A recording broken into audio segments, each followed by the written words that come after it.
Let's make a robin. First, we ball this up till it looks like that.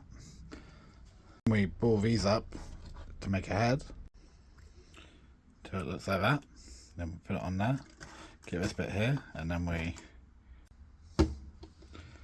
now it's got a beak. Now it needs a tail, so let's just wrap this around here. So that looks okay, but I think it'll be a bit bigger and defined. So we get some of this thicker wire, wrap it on and give it a good squeeze. Yep, I think that looks a lot better. So next we need some wings. So we get 2 of these, the thicker wire again. One at the bottom, one on top. As it all gets stuck together. And then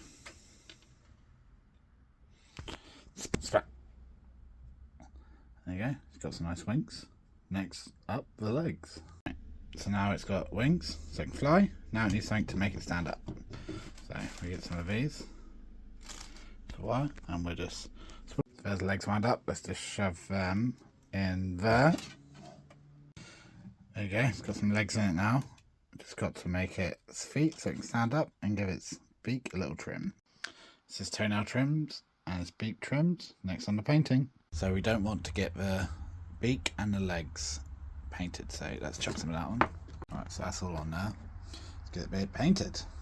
So first things first, let's add some white.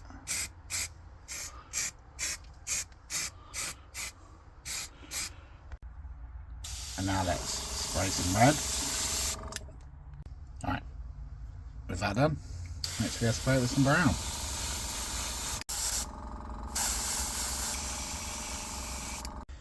And that's it finished. Thank you for joining me.